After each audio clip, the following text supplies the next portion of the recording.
добрый наказ всем будущим вот правителям. Служили Отечеству нашему, не России, не Украине, не Белоруссии, а служили Отечеству нашему.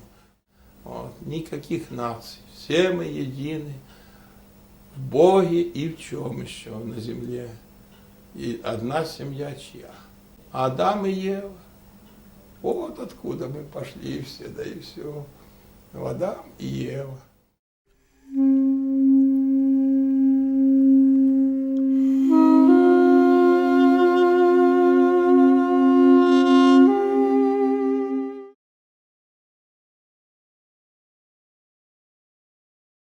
Я, слава Богу, уже доживаю век свой.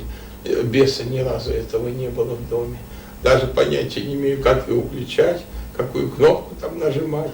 Вот мой телевизор, мои любимые рыбехи. Вот всякое дыхание, да хвалит Господа. А как с ними братья и сестры легко обходиться. Как они любят Богу молиться. И когда ночью бывало, мне трудно было, не спал, я задыхался. Вот, с рыбами сяду, молитва Иисуса так хорошо читается тогда. Они себе плавают спокойно, я себе молюсь, четки перебираю. Действительно такое благодатное. Что это? Это как в храме. Это Что вы со мной издеваетесь? Экспериментируем перед смертью. Оно мне нужно, Вам Господи. не нужно религия. Не издевайтесь перед Геннадий Андреевич, смертью моей. спасибо. Вот так. Так что вот так я без телевизора прожил. И чистым сохранился.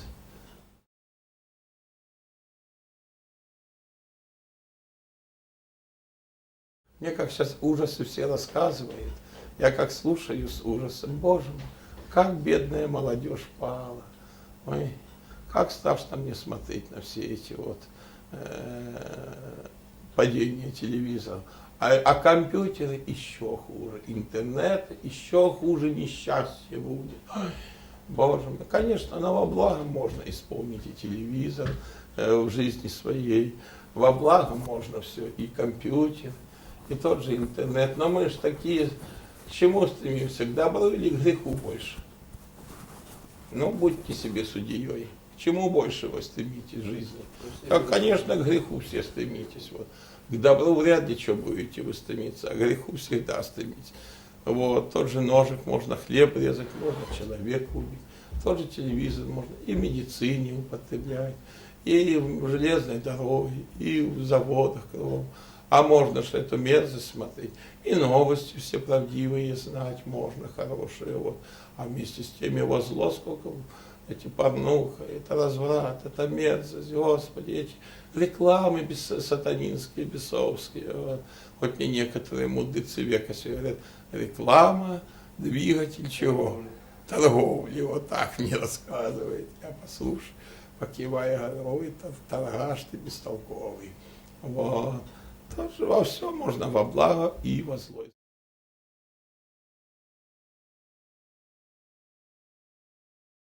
Дай Бог, чтобы все во благо, и приветствую ваши начинания добрые, чтобы во благо ваши передачи послужили, чтобы никакой этой рекламы грязной не было, никаких извращений не было бесовских, особенно этих содомских грехов бояться надо, мужеложство нынешнего, это вот что сейчас распространяется кругом, лесбиянство сатанинского, это ад кромешний. Вот, проституции, этой наркомании, вот ваш долг искуплять грехи, те, что творит человечество, вот, во славу Божию, послужить добру, светлыми передачами. Религиозную не нужно эту передачу делать, потому что она может только оттолкнуть еще людей, чисто религиозную, а именно светскую, с духовным, православным, добрым уклоном, чтобы могли посмотреть эту всегда с любовью передачу и верующие, и неверующие, и могли получить доброе семя, наставление, вразумление. Вот, со временем все никак не получается у меня что-то. Телефон доверия мечтаю для народа, как особенно для городского населения. Человек хочет убить жену, Человек хочет самоубийством покончить. Человек, женщина идет, завтра решилась аборт сделать. Вот.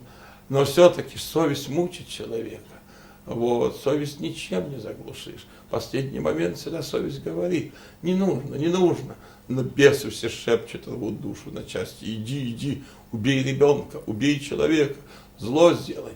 И вот в этот момент бывает, сколько спасения получает именно простое, техническое, доброе средство, телефон доверия. Не может священнику пойти в этот момент человек.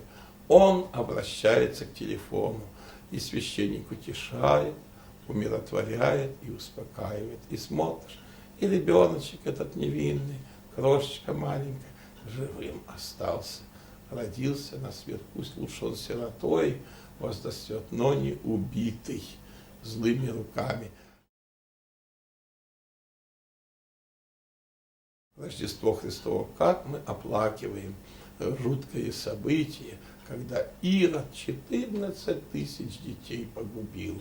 Вот сейчас интересное, я сегодня рассказывал в церкви, в слове своем, последние археологические раскопки в Вифлееме вели и обнаружили вторую, одну уже обнаружили пещеру, сейчас замурованную вторую пещеру обнаружили, полную детских косточек этих и черепов, разбитых вот этими мечами воинов иноверцев.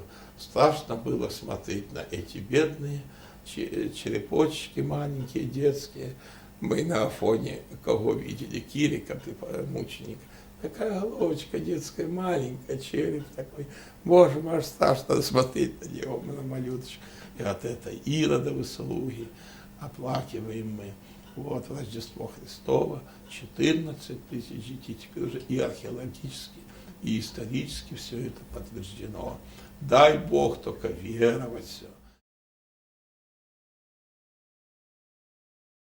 И нам не стать этим Иродом и Иродиадою, не губить своих детей никогда. Но если Господь уже дал зачатие, никогда не думать, как его убить. Родить, возрастить, как не трудно было, на то и крест семейной нашей жизни. Вот. Об этом тоже нужно говорить. Не убий, повторять людям эту святую заповедь Божию. Она и для верующих, и для неверующих годна. Не только не убить человека, но и животных грех убивать. Бог не сказал не убить человека, а общая заповедь. Кто способен убить зверье невинное, животное, вот, то способен и убить и человека. Это. Я, слава Богу, часто вспоминаю, говорю: Господь дал мне такую жизнь, ничего не погубил жизни, капли крови не пролил я, ни птицу какую не погубил, ни животных никогда, ни в охотах этих вот жутких, кровавых не участвовал никогда, ничего. И слава Богу, доволен, что я вот монах, и дохлого мяса жареного никогда не ем, и жив-здоров, похлеще вас чувствую лучше. Вот так. Так что в этом отношении хорошо, кто ест, но лучше, кто его не ест, этой заразы, всей этой дохлятины, которую нам дают. Это ты записываешь, да? Ой, Боже мой. Вот так. Дай Бог не проливать кровь. Наше дело спасать жизнь всегда. Особенно врачей, я прошу, убеждаю. Никогда не поступите своей клятвой. Вот, не убейте ничего. Деток спасать надо. Многие хорошие гинекологи, знаю, верующие. Неверующие безразлично, какая разница, заработать доллары, да и все.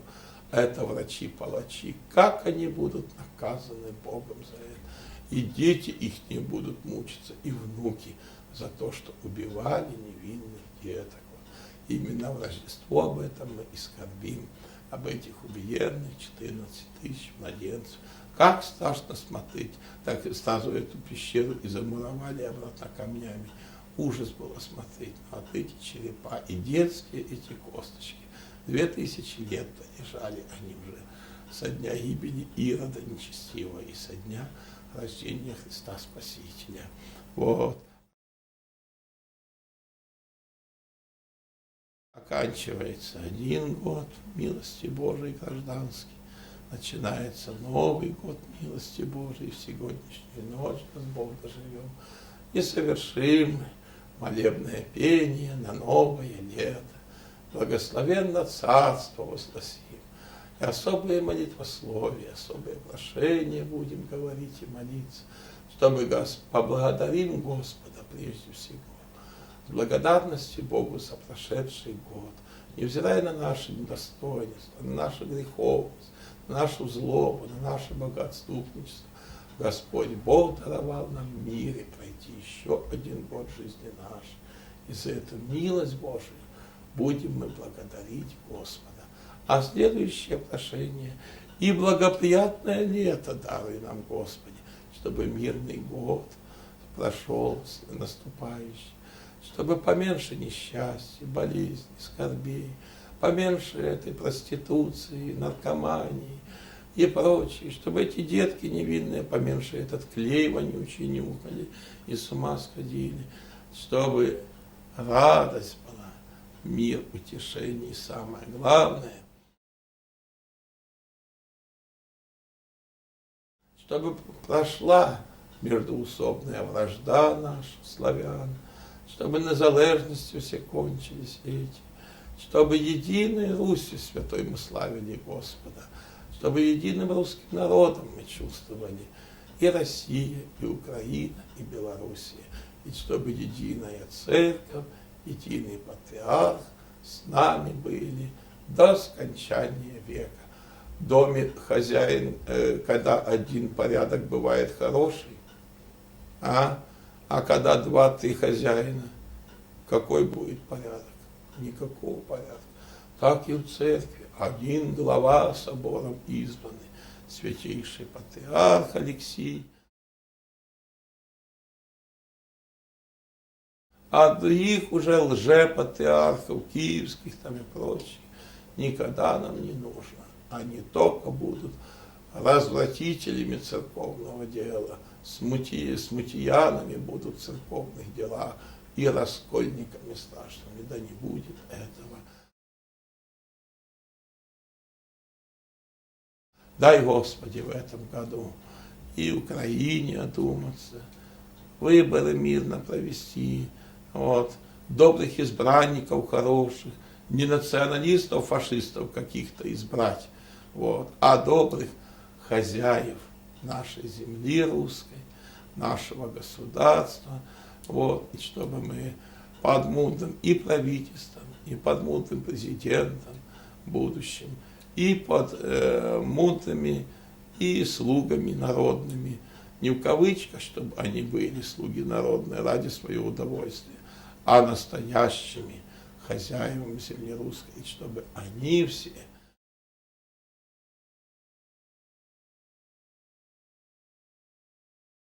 мой добрый наказ всем будущим вот правителям, служили Отечеству нашему, не России, не Украине, не Белоруссии, а служили Отечеству нашему, как в старое время доброе, царское, святое говорили: служу Отечеству, труд свой, научное открытие приношу на алтарь Отечества. Что может быть выше этих святых слов, чем служить Отечеству, как священник служит святому алтарю, на алтарь свой труд и молитву приносит, а вот Божий, так и любой гражданин, особенно государственные деятели, служить должны Отечеству, и военные все, и вы также, братья и сестры, должны служить Отечеству. Вот тогда будет патриотизм у нас, тогда смысл жизни будет, тогда будет нам и вот мирная, спокойная, добрая дальнейшая жизнь. Вот что еще вам рассказать от убожества своего, а?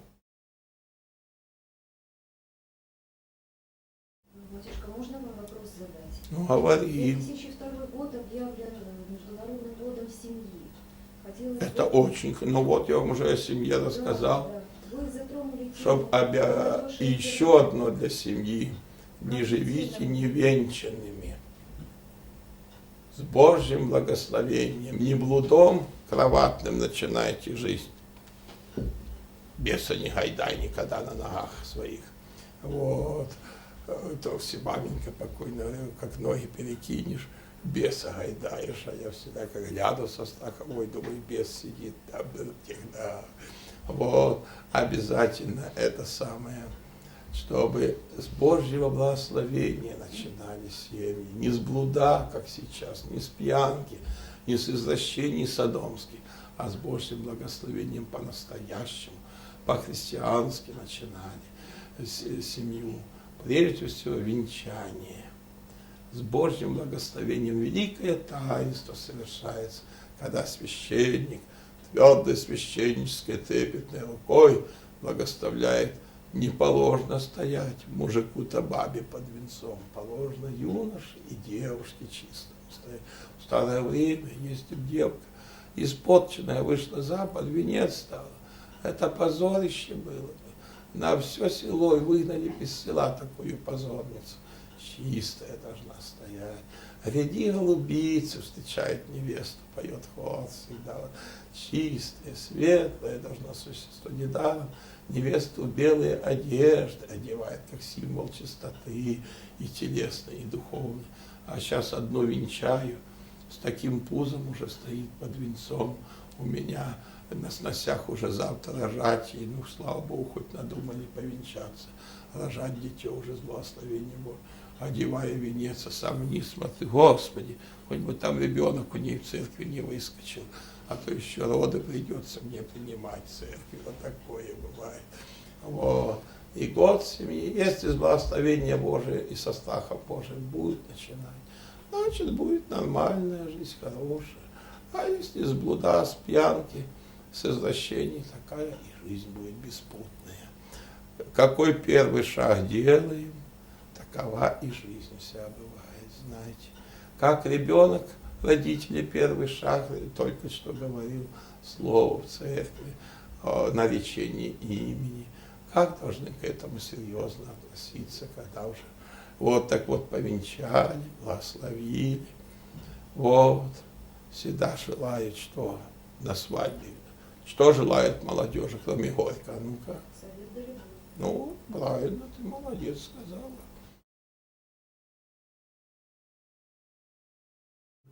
Вот, совет да любовь. Первое слово какое? Совет. Не любовь. Любовь второстепенная, уже там прочие вот утехи. А главное совет, что муж и жена, жених и невеста, становясь мужем и женой, совет во всем. Я вот всегда блюду совет, совещаюсь, собираю близких монастырских людей, всегда посоветуюсь, как лучше, что лучше. Вот, и вы знаете, вот слушаю всех, а потом и решение мне легко принимать, и решение всегда во благо бывает. Так и в семье, не так эгоистически муж топает ногами, я глава, ты такое-сякое должна мне подчиняться. Она подчиняться, то хорошо, но все во благо. И жена, не истерики закатывать, но и задавши, я жена, что хочу, то творю, нет. Вместе сели, посоветовались, подумали, как детей воспитывать, что приобрести, что купить. Копеечку Бог послал. Не потранжирить ее по этим пивбарам сатанинским, а в жизнь как пустить, как собрать, не жадность, а копеечку собрать. В старое время всегда муж, глава зарабатывал, кормилец пахал, а жена была, что, хранительница очага и добрая хозяйка, прежде всего, была. Вот, муж отдавал жене деньги на мать, храни, собирай, подальше ховай, быстрее возьмем тогда. Детей баловать нельзя, когда Бог пошлет. На карманные расходы им давать, вот когда сыну или дочке заработаешь на карманные расходы, тогда уж будешь и иметь. И все. А так нет. Вот копеечку в старое время всегда на черный день хранили. Сегодня вы живы, здоровы, завтра вам операция сложнейшая предстоит. Даром ни лекарств никто не даст, даром никто вам и пузо не разрежет ваше.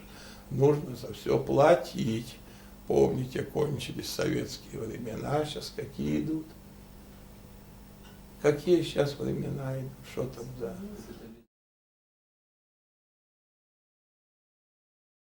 Капитализм, а еще же империализм сатанинский придет, то еще похлеще будет. Так что хорошего не ждите от этих слоев, особенно от этого сатанинского, масонского капитализма, волчьего, как его называют. Вот, а так семью свою. Первые шаги какие делаете, такая и вся жизнь будет. Самое главное приучиться смиренно нести крест и совет иметь, посоветоваться. Посоветуешься, всегда правильное решение примешь. Легко тогда тебе становится правильное решение. И легко и в семье будет, и дети будут учиться тогда смотреть на вас, скажут: о, папка, мамка, как всегда советовались между собой. Вот, и они потом будут вспоминать и брать с вас добрый пример. Помните, всегда часто говорил, какие корни, такое дерево растет, такие плоды собираем. Сегодня вечером говорил в церкви я о чем. Вот, по плодам их узнаете их. Каковы дети и внуки ваши, такие вы сами прожили жизнь свою. Сразу сужу. Потом еще смеюсь и говорю, а меня еще глупого сельского попика говорят, что я прозорливый какой-то. Да посмотрю на ваших детей и внуков. Все ясно, какую жизнь сами прожили эти гнилые, негодные корни.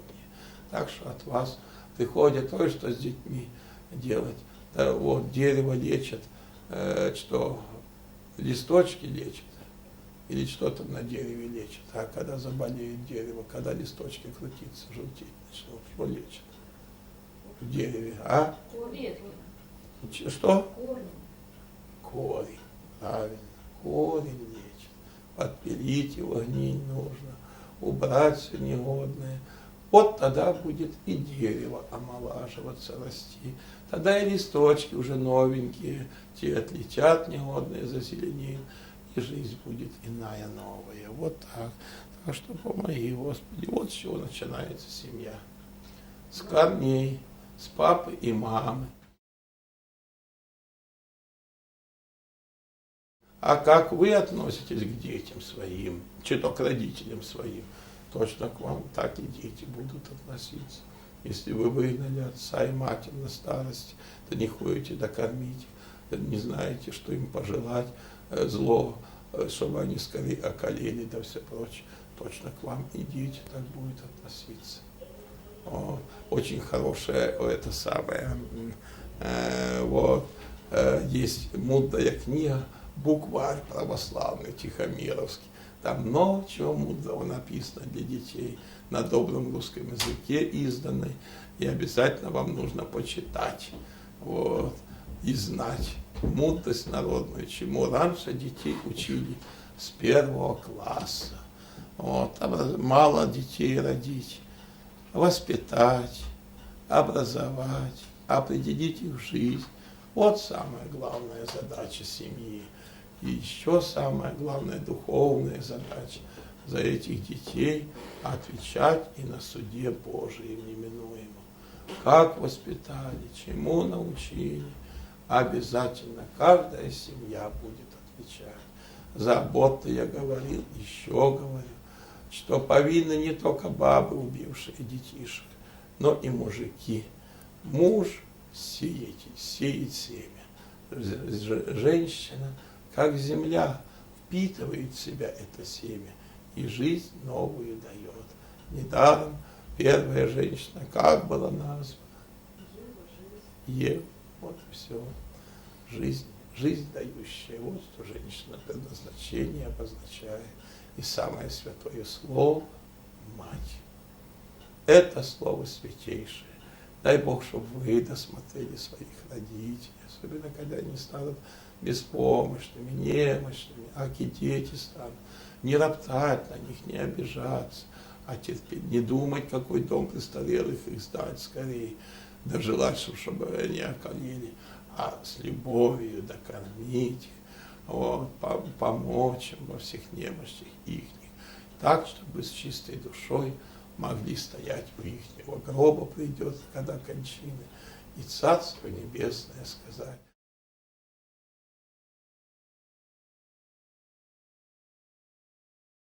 По исповедям знаю, сколько мучается сейчас людей, которые гадко относились к родителям своим при жизни. Родители ушли уже в вечность. Какие муки совести, а уже поздно. Поезд ушел, красные фонари горят. Так что берегите родителей, свято относитесь так, чтобы дети ваши говорили, как хорошо мамка с папкой, с бабушкой и дедушкой относились. Вот так и мы будем к ним относиться. Вот такая светлая, добрая семья должна быть. Поменьше шататься по гостям, больше дома, святые и книги читать, хорошую литературу читать, особенно классику любить. И светские люди, и хорошую музыку, не эти сатанинские роки. Еще какая там сатанинская музыка, вот это, что беснуется, металлисты, еще какая-то, с ума сходит, сатану восхваляют. Ну, подсказывайте. Ну, это ведь все по телевизору. Что? Как? Ну, транс, много сейчас направлений. Транс, Такие, которые ой, мы Боже. слышали. Все это бесовское. Подальше от этого. Ну, а классику можно послушать. Какие великолепные у нас вот, композиторы творили бессмертные произведения. Что может быть выше Петра Ильича Чайковского? Ничего, никакой Бах, никто. Запад я не признаю. Запад наш враг был, есть и будет. Для меня земля русская, и наша добрая русская, а Мусорский. Какая чудная музыка. Что выше Бориса и Годунова оперы можно послушать ее? Ничего нет выше. Как сопереживание истории русского государства нашего, трагедии этой, Боже. Какие слова чудные звучат. И в устах Бориса. Достиг я высшей власти. Какой монолог прекрасный. Это моя любимая опера в юности была. Ставили ее когда-то в нашем Донецком драмтеатре. Сейчас уже не ставят. Бориса нет. Какие декорации были, помню, великолепны. А в Большом театре, в Мариинском театре. Какая это красота. Жемчужина, действительно. Какой Запад там может сравниться с нашей русской красотой? Вот это русский дух, Русь святая, в моем сердце постоянно живет, вашим и детям, и внукам должны передать. Еще боюсь очень в семьях вражды, национализма этого, когда разделяет нас на нации, как сейчас, то украинец, то белорус. Единые мы, русские люди, все, Русь святая, единая. В Киевской Софии ни одной украинской надписи нет. Греческие и славянские надписи на иконах, кругом, самый древнейший храм. Сейчас в жутком состоянии находится наш древнейший храм. В России, пожалуйста, храм Святой Софии Новгородской цветет, реставрированный, красота, службы идут в нем. Вот это радостно слышно.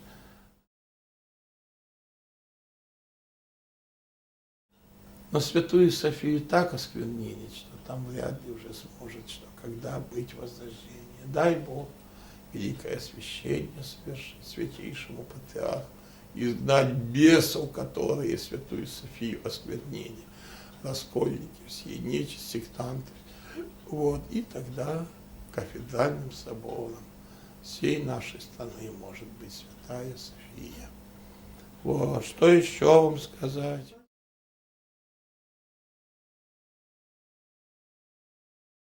вы сказали, что телевидение и интернет это бесовское. Не, ну я вам сказал, вот что мы употребляем это все. Во благо все можно. Вот мне, например, по интернету хлопцы наберут это самые новости, я узнаю церковные все, вот, да, как церковь живет и на Украине, и в Иерусалиме, и в России.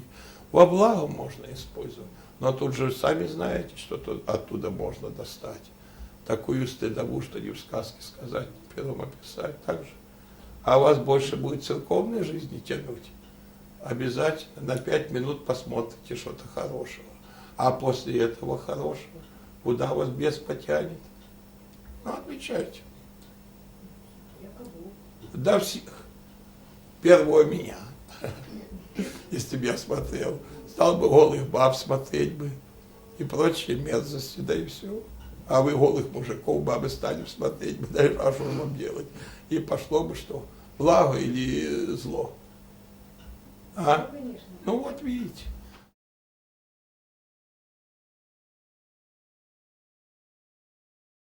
Так что дай Бог, чтобы все во благо только употребляли.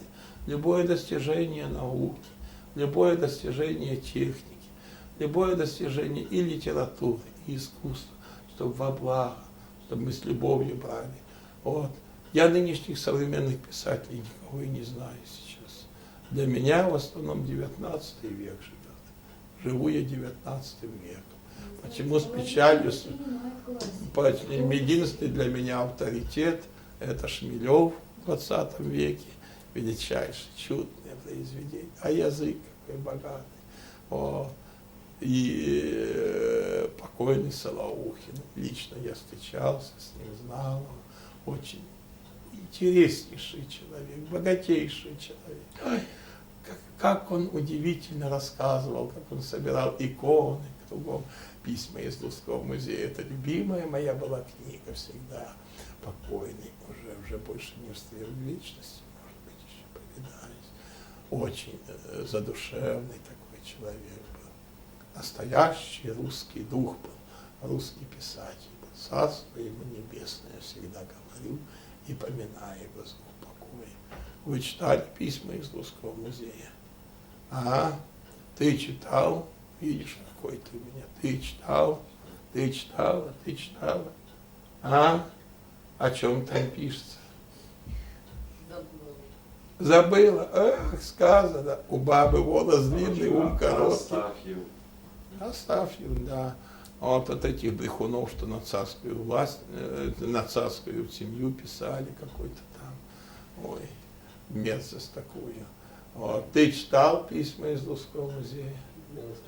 Да, ой, какой. Надо почитайте все. Просто получите духовную поддержку, питание духовное, Дух Руси Святой почувствуете. Как ценить нам это ушедшее все, эти иконочки, эти дощечки выброшенные, они жизнь дают, они память о наших ушедших поколениях, как бережно к ним относиться нужно. Вот, чудные слова. Вот, это, а 21 века я уже ничего не знаю, что там пишут. Сейчас такую мерзость, наверное, пишут, стыдно и читать. Ну, хорошо, что вы еще хотели?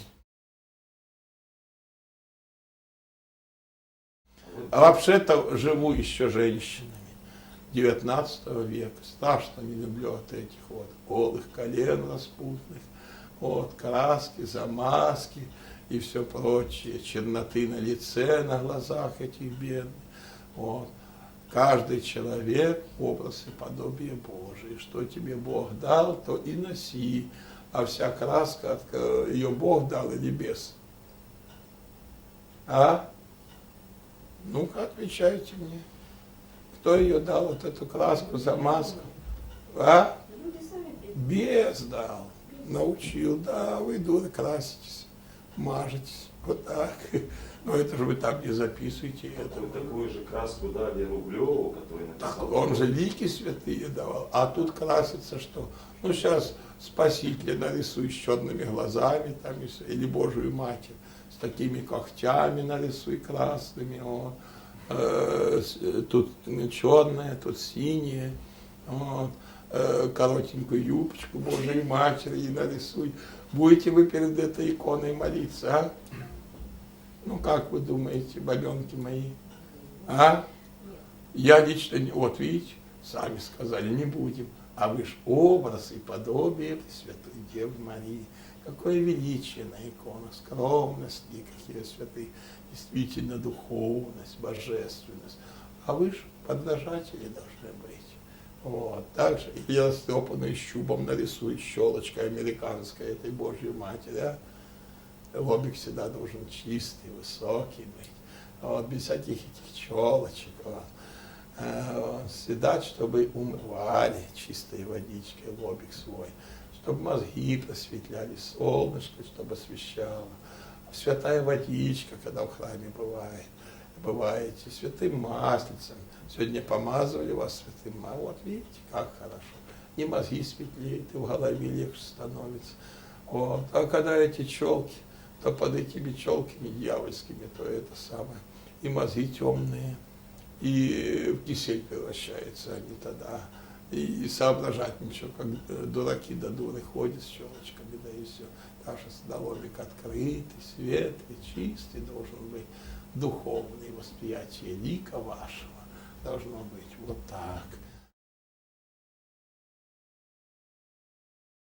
А вот дети, которые сейчас искупляют, наверное, грехи Ой, своих ой. родителей, которые На этой неделе, на улице. на этой неделе хочу, братья, Господь мне автобусик посылает поехать в Торез.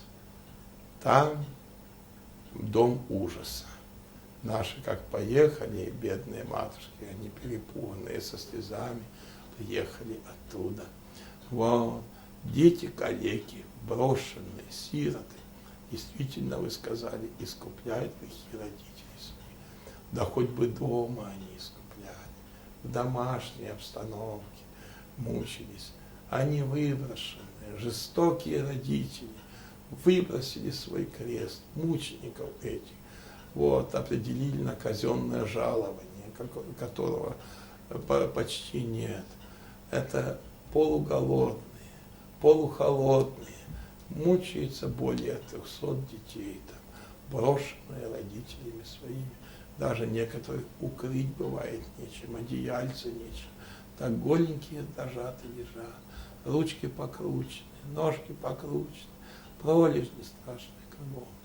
Господи, головы вот такие не вмещаются в это корытко, в котором они лежат. Страшно смотреть на страдания этих детей. Лишь только глазки беспомощные смотрят на тебя. Там действительно пойти, поплакать только. В этом жутком доме. Вот хотим мы в среду подарочки Господь уже послал съесть, сестры и братья, колядочки им попеть, радость какую-то духовную дать. Спаси, Господи, отец Владимир Харцизский туда ездит и крестит этих невинных деток, страдальцев. Ради их страданий и нас, грешных, Господь еще всех жалеет и милует. Они и за нас, всех грешных, страдают.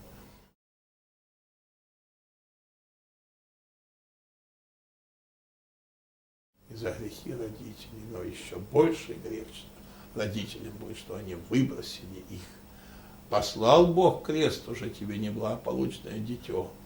Неси его, я знаю, очень хорошие христианские семьи, где вот такие калеки дети, но они ухоженные в доме, и накормленные, и полеченные.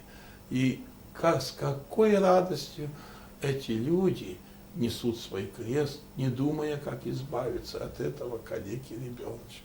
Настоящие святые семьи, знаю, в одной семье 13 лет, 14 уже девочка такая лежит, невменяемая, тяжелая. Но напомни им, чтобы они расстались с ней. Самая страшная трагедия, самые дорогие лекарства берут для них, лишь бы только облегчить страдания ребенка. Конечно, Бог простит прежде всего родительские грехи, и дитё это будет вот страдальцем и за весь род свой. Вот как нужно относиться. Раз уже заработали такой крест, его свято должны мы и пронести этот крест. и похоронить это дитё, когда оно скончается, и петь ему вечную память этому невинному страдальцу за грехи родительские. Никогда нельзя избавляться от креста. Если уже не в силах его нести, приходится определять его в дом сиротский. Не забывать, что у тебя там мучится твоя кровинушка. Сюда и навестить, и помочь, и покормить, и одеть, и обуть. Вот, и с честью и похоронить, чтобы не выбросили их в общую яму там, а чтобы действительно по-христиански вечную память пропеть. Вот какой долг родительский перед этими несчастными детьми. Не отказываться от своего креста. Заработали его, нести его терпеливо. А за терпение будет и спасение. Претерпевший до конца, той спасен будет, говорит нам Слово Божие. Батюшка, скажите, пожалуйста, как вы относитесь к клонированию человека? Ну, я вам уже сказал, в любом деле, и в телевидении, и в этих клонированиях нынешних, модных, и во всем. Можно и плохо, и хорошо делать. Можно выращивать действительно эту кожу путем клонирования для бедных обожженных людей и помощь оказывать.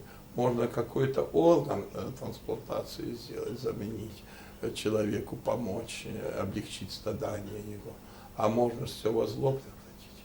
От самого человека зависит любое достижение науки. Куда мы повернем? Или в добро. Если в добро, то значит это самое благо будет. Если во зло, то плохо будет. Вот, например, ко мне многие, когда сейчас с медициной я близок стал, болею, вот, многие обращаются, как к пересадке органов относиться человеческих. Я лично ничего погрешительного не вижу в этом. Но опять же, грань же можно переступить очень запросто. Можно же взять этих невинных деток и не воспитывать их, а во что превратить их? В запасные органы. Уже грань переступного убийства. Вот, так что очень тут сложно. Может, тех же бомжей несчастных потрошить, да вырезать у них органы. Это уже почему так церковь православная, не так, как Папа Римский, махнул рукой, режьте, пересаживайте. А что, откуда как пересаживать? Вот почему святейший патриарх и собор наш святительский очень тонко подходят. Они наперед смотрят. Не принесет ли это вред человечеству? Не будет ли еще большим злом? Если мы уже действительно станем на тот путь мышления правильного, что да, необходимо, если тебе уже не нужна та почка погибшему травме какой-то, катастрофе или что-то другое, пожалуйста, отдай на благо ближним своим. Но мы еще не созрели к этому, ни морально, ни духовно. Как уже созреем, Бог его знает. Почему же вот сектанты выступают против переливания крови? Например, сколько погибает людей. Почему же не помочь бедным несчастным людям, вот, освежить кровь, помочь в дальнейшем несении жизненного креста? Я положительно на эти все. Я особо не задумывался, пока сам лично не столкнулся с несчастьями человеческими. Когда в реанимации полежал я 8 месяцев, посмотрел реально кругом, вон оно что, какова медицина нашего времени. Все во благо нужно использовать. У врачей знаменитое чудное слово «не навреди». Все во благо только больным.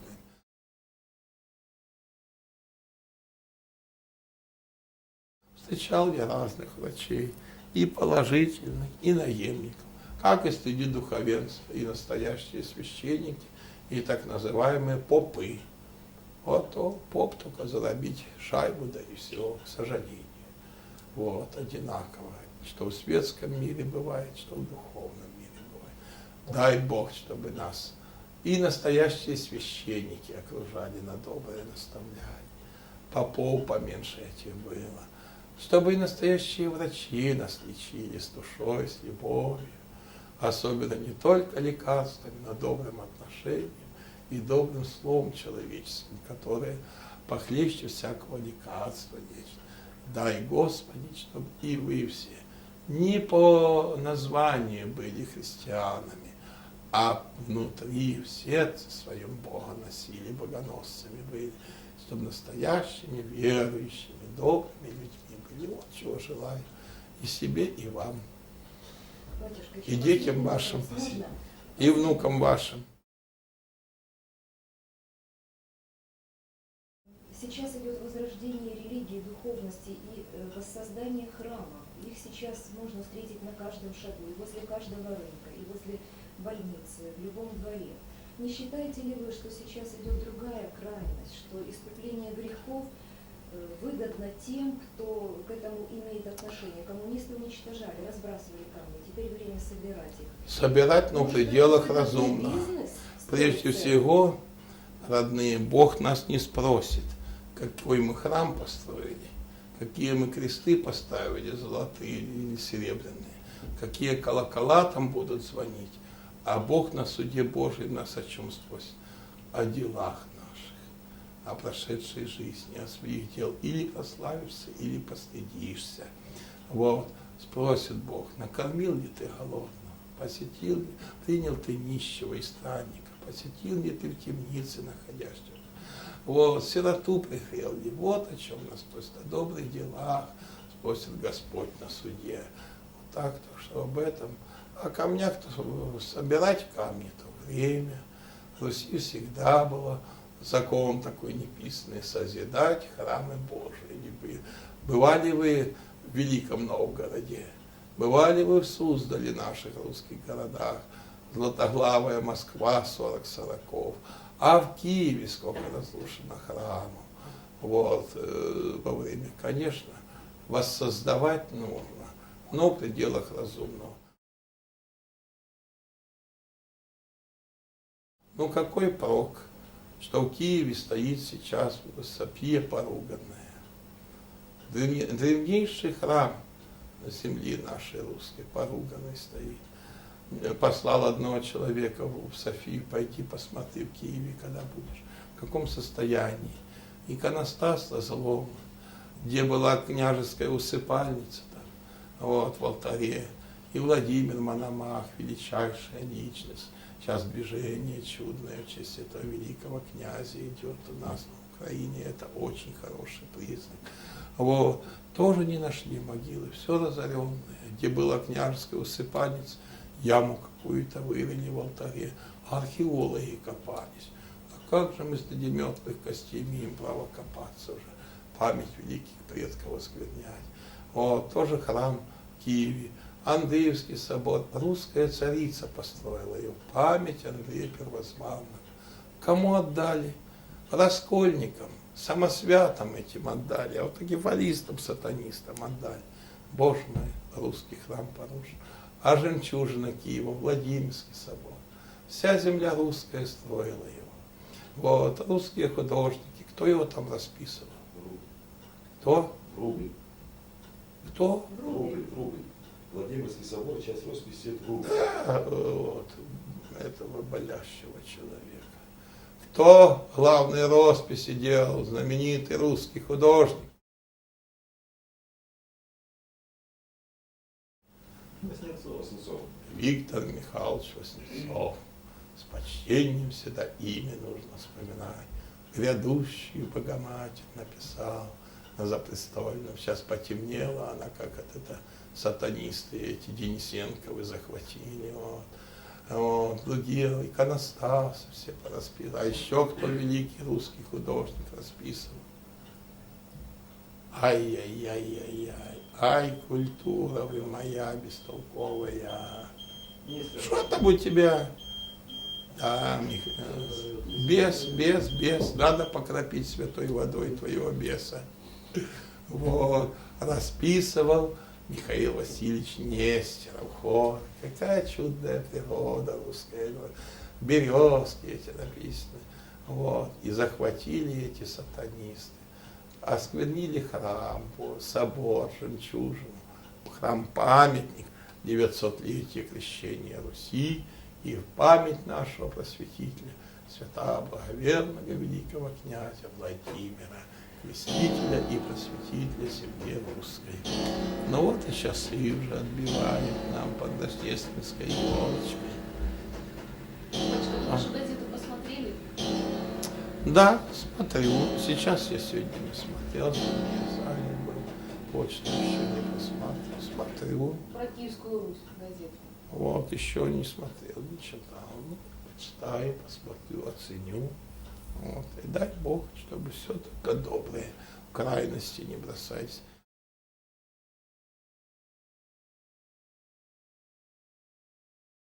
Поменьше политики, больше правды исторической. Вот так, как меня учили по кафедре истории Русской Церкви в Академии. Даты, факты, история. Это вот. И имена. И поменьше воды разной. Особенно политиканство. Национализма бойтесь как огня. Вот. Никаких наций. Все мы едины в Боге и в чем еще на земле. И одна семья чья? Адам и Ева. Вот откуда мы пошли все, да и все. Адам и Ева. Откуда мы единый народ. Были тогда евреи, или кто там были, или греки, или украинцы. А? Один народ был.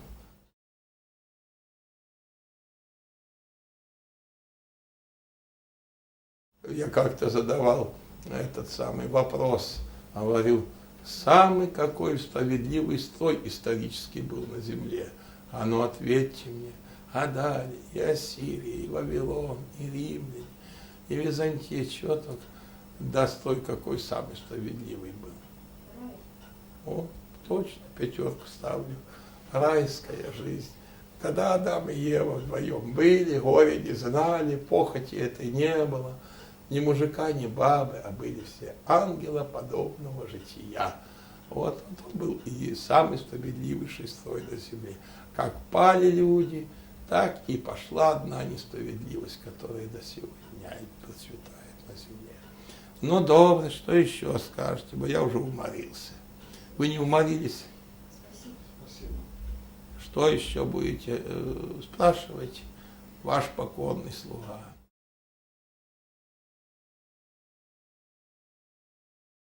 Батюшка, дайте нам благословение на интервью с монахинями или со схимницами. Можно с кем-нибудь? Можно, пожалуйста, да, но Как только они изменились, я вот не что знаю, нас- как вы это решите сейчас.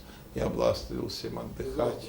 На завтра. А ну завтра, пожалуйста, там подберете с Машкой игумени, кого добрых таких матушек. Вот. И братья у нас хорошие, и сестры хорошие, богадельни у нас, да. Вот со всеми побеседуйте, во слава Богу. И дай Бог, чтобы хорошая у вас и передача получилась, интересная, чтобы главная польза была. Самое главное, не так на ветер отчитаться, да и все, а пользу принести. Плод много во славу Божию. И вам дай, Господи, добрыми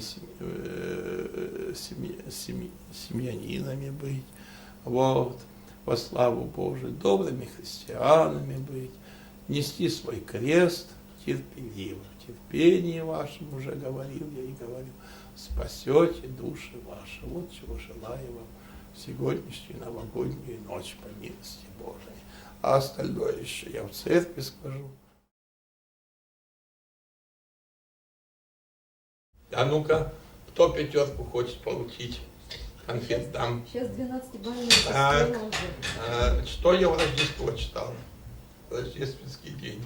Какую книжку? А ну расскажите мне, кто угадает, сразу коробку конфет даю. Достоевский «Мальчик у Христа на елке». Не рождественская. Нет, не рождественская. Нашу русскую добрую литературу. Лескова. Нет, Лескова перечитал я несколько раз. Это мой любимый писатель. Некрасович. Вьюга, Вой. Не, вьюга мне не надо. Вьюга на улице было. Басня Крылова. О, Ну, это с подсказкой. Так с Олегом конфеты делятся. Олег, ну ладно. Любимые притчи. Басни Крылова. Те же самые евангельские притчи. только на добром, простом, житейском русском языке. Вот что я читал с удовольствием. Мне в святой вечер хлопцы подарили басни Крылова, и я в рождественский день их всех перечитал внимательно. И большую пользу, большую поддержку я получил, читая дедушку нашего любимого Крылова. Так и вы поддержку имеете всегда, вот, подпитку духовную.